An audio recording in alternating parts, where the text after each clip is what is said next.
Happy Friday, everyone. It is January the 6th. I'm Ryan Hill. I'm John Galantis. You're listening to Clearview Today with Dr. Shah, the daily show that engages mind and heart for the gospel of Jesus Christ. You can find us online at clearviewtodayshow.com, or if you have a question for Dr. Shah or a suggestion for a future episode, send us a text at 252-582-5028. That's right, and you guys can help us keep this conversation going by supporting the podcast, sharing it online, and just leaving us a good review, whether it's on iTunes, Spotify, Audible. Podcasts are on Audible now, Amazon Music. Lots of places podcasts are consumed. So make sure you leave us a good review, especially on iTunes, because that's how their algorithms work. They read all those good reviews, and they're like, oh man, people want more of this show. And we would be happy to deliver more content. So leave us those reviews. And we're going to leave you guys a link in the description of this podcast so you can do that. To make your life easy. That's right. That's right. John, would you like to do the verse of the day today? Yeah, buddy. Today is Psalm 86 and verse 5. For you, Lord, are good and ready to forgive and abundant in mercy to all those who call upon you. I don't think it ever gets old talking about the forgiveness of God. Because I need it. I need it. Yeah. It's something that we need daily. I mean, there's a reason the Bible says things like his mercies are new every morning, because we need new mercy every morning. And God is a God of forgiveness, but it's so much more than just forgiveness. Right. It's not just like, oh, it's okay, I forgive you. Yeah. He cleanses our sin. And he forgets it. He cleanses our sin. Not that he forgets it in the sense that he loses that memory. He's God, so he doesn't forget it. But he doesn't hold it to our account anymore. Right. And what I love is that his love is so abundant. It's not like this carefully rationed out thing where I get this number of tries and then I'm just kind of like 3 strikes and you're out sort of thing. Ooh, man. Yeah. I'm very thankful that's not the case. Yeah, he pours his love on us as long as we genuinely seek him. And that's the thing. I think this year going forward is I want to seek God more. That's right. Yeah. You know what else was carefully rationed? What's that? Was I think I know what you're going to say. A treat that was left for someone here on the show. Here on the show. He's not in the studio today. Oh, he's here. He's not in the studio. He's not in the studio right now. He'll be here later today. Yeah. But last night we had a party. We did. We had some people coming in. Lots of fun. And so lots of delicious treats were brought. Lots of treats. One thing that a lot of our people at the church are farmers. They raise animals. Mm-hmm. And so one of the treats that often gets brought is a goat cheese. Which is delicious. If y'all have never had goat cheese, that junk is good. It's very good. And because they make it themselves. Like they make it and process it and everything. It's that not cheese like came fresh out the goat.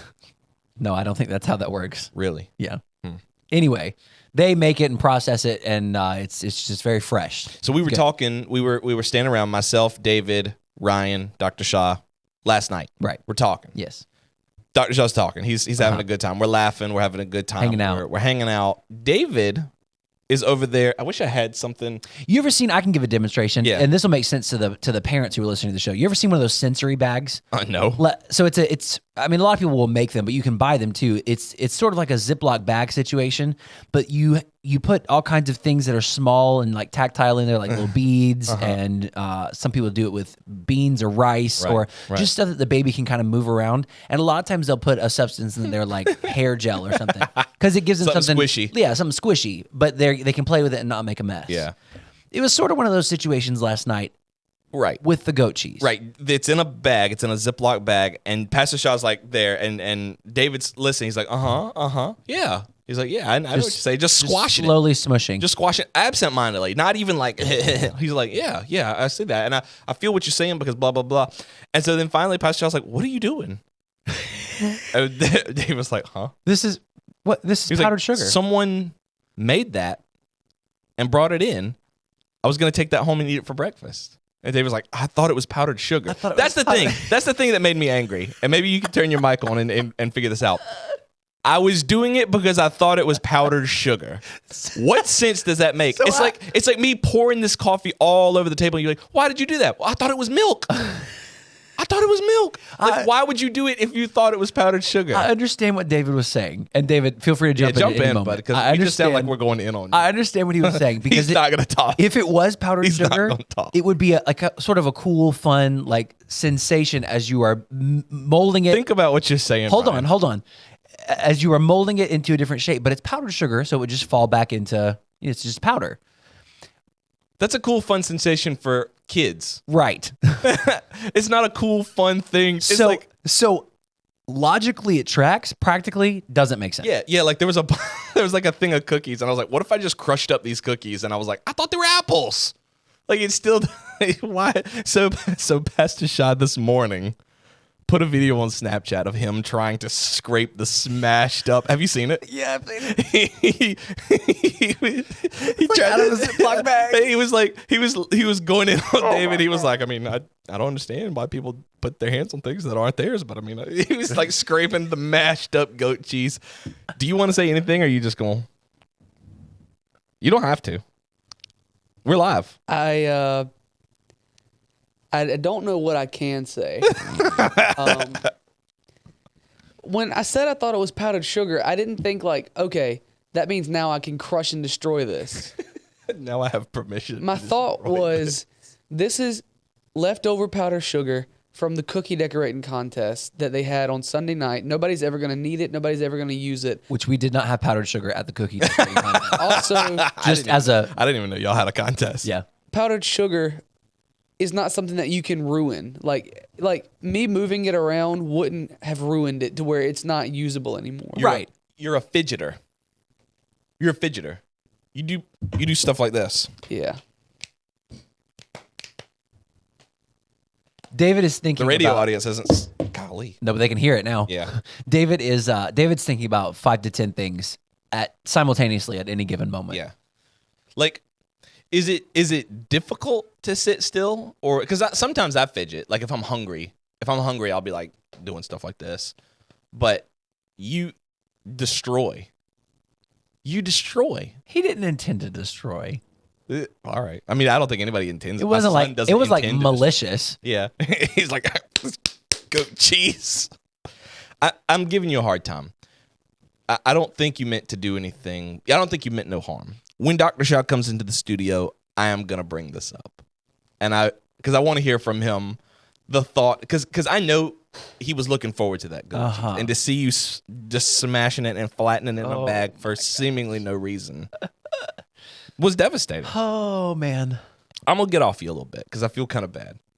I'm feeling a little bad.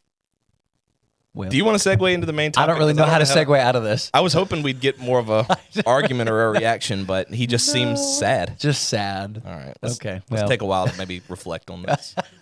We need a moment of silence for the goat cheese. If you say one more cool thing, you're in. Yes, that's what I've always wanted.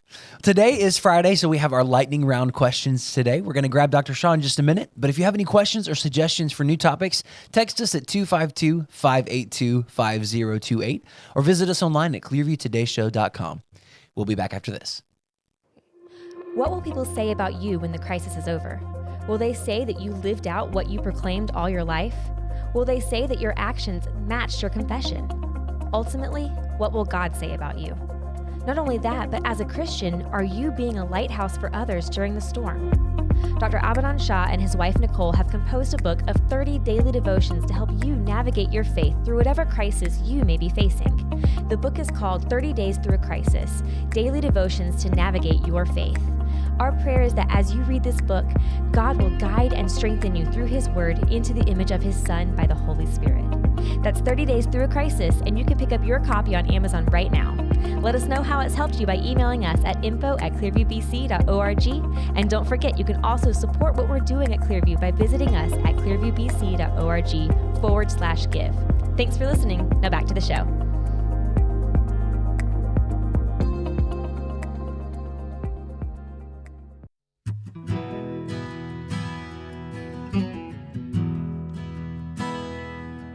Welcome back to Clearview Today with Dr. Abadan Shah, the daily show that engages mind and heart for the gospel of Jesus Christ.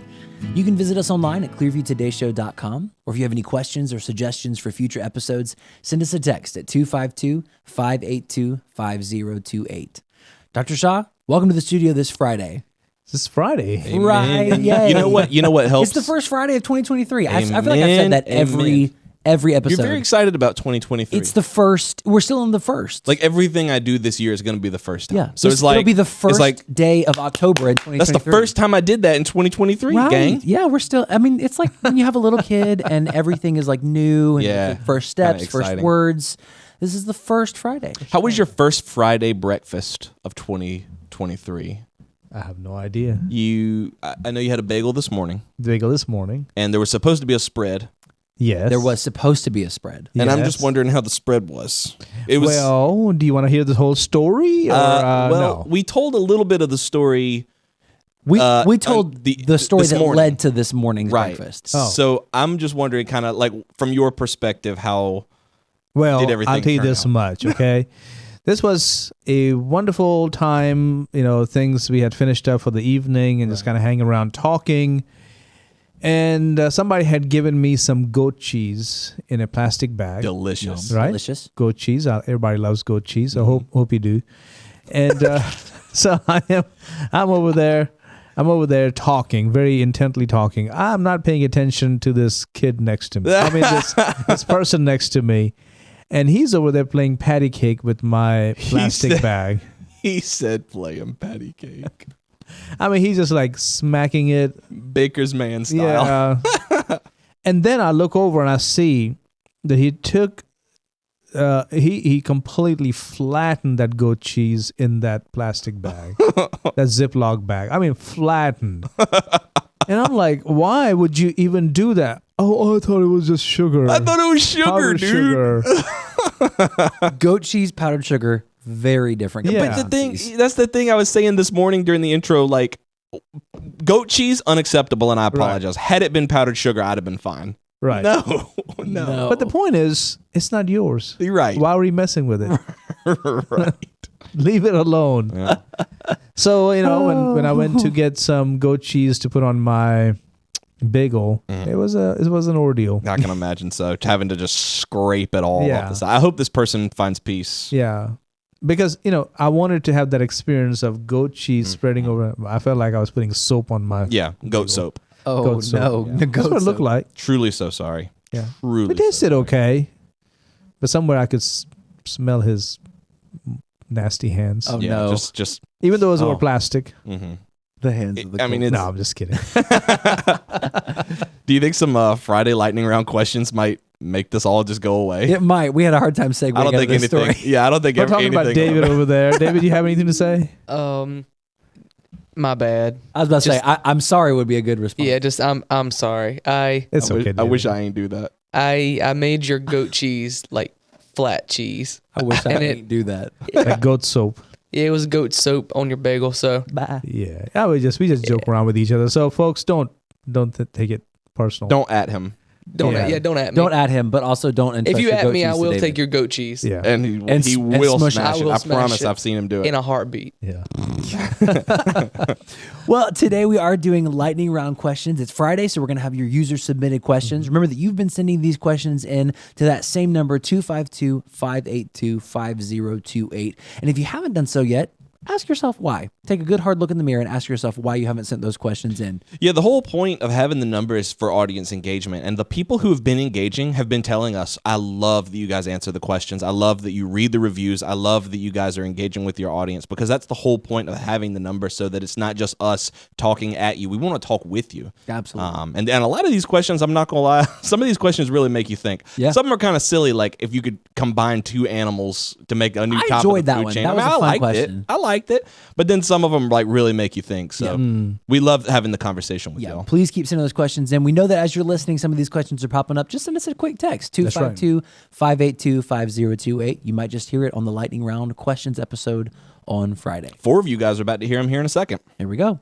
So the first Lightning Round question today comes from Shannon R. Okay. And Shannon asks, what is your favorite book of the Bible and why? Oh, wow. I wish I could tell you one book, but I don't have one. But I put it this way. The book that I'm studying at the moment is my favorite book. Oh, yeah. So right now, the book of Genesis is my favorite book because I've been so into it. But, when I was preaching from Nehemiah on leadership, it was my favorite book. But then when I was in 1 Peter, that was my favorite book. Yeah. That's a pretty good That's pretty good a outlook. great to have. approach. Yeah. That's a good way to look at it. Yeah, I wish I could tell you that this is it, but I would be lying, because when I get into a topic or a subject or a series, biblical book series, that becomes my book. Yeah. And I will dive into it. I will study it. I will explore it, theologically, historically, geographically, grammatically, and it just becomes very dear to me. That's awesome. God has a way of really like making those books come alive. Oh when man, you're, yes, when you're like in it. yes. Is there one that stands out to you? Like this was a really enjoyable book to read through?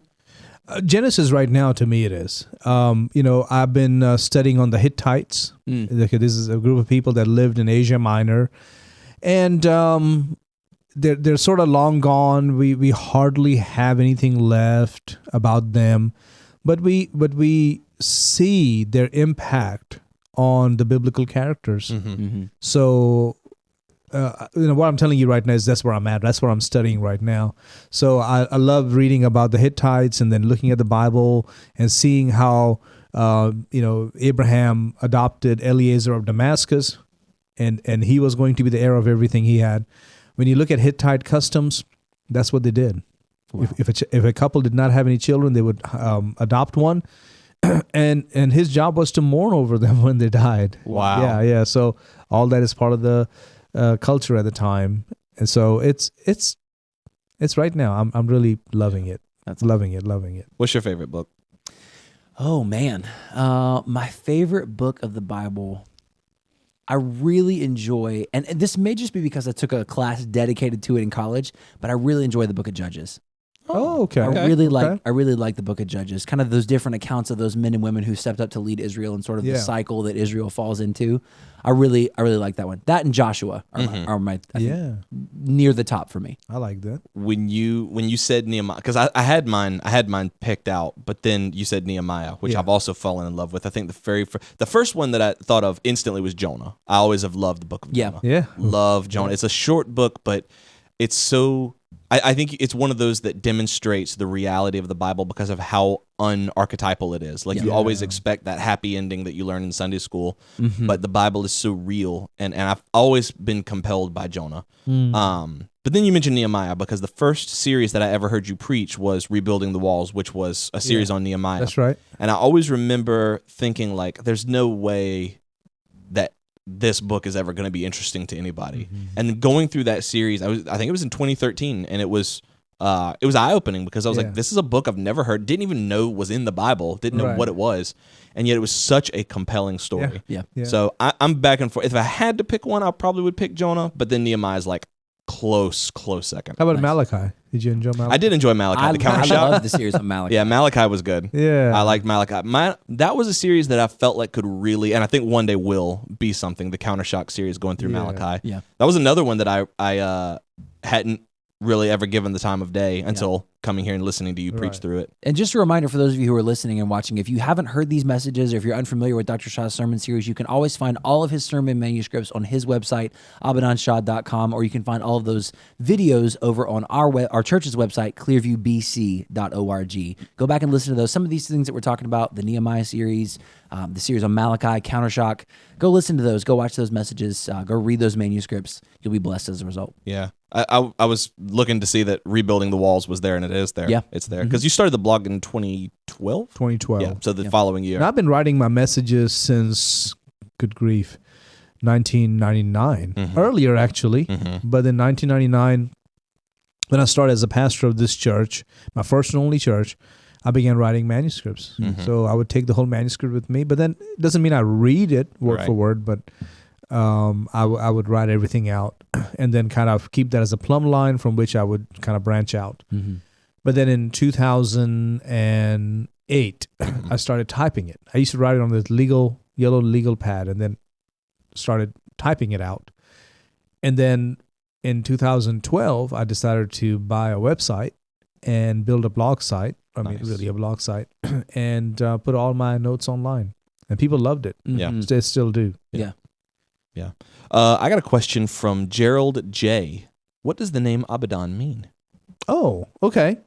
So for all of you who thought it was an Indian name, it's not. I 100% I always assumed it was until I think like a year or two after meeting you. Even people in India ask me that question. What kind of name is that?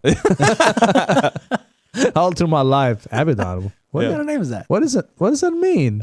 I'm like, well, it's from the Bible. My dad was preaching from Numbers, and he came to Numbers chapter 1, verse 11, and there is Abadan. If I can find it right quick, I'll read it for you. Numbers chapter 1 And verse 11, it says, from Benjamin Abidan, the son of Gideoni. Mm-hmm.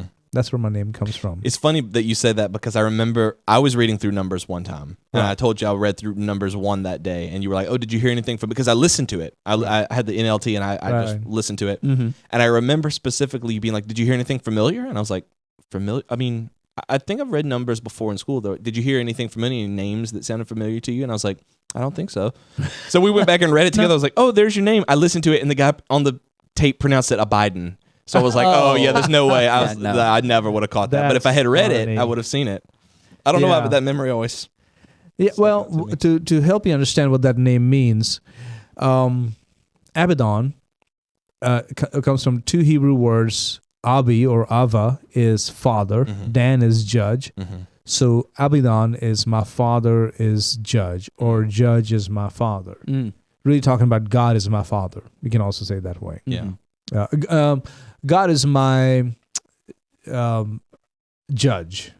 Abba can also be God. So that's what it means. Now, here's something interesting. Fun fact. We need like a graphic or a Can sound. you put a fun fact sound right here, David? There it is. That was it. If you were to take the name Daniel and flip it, right? Take see, Dan is judge. Abidan, Dan, same word, judge. Instead of Ava, father, it's Elohim. Oh, okay. So Daniel is Abidan backwards. Huh. Yeah. Does it mean roughly the same thing? Same thing.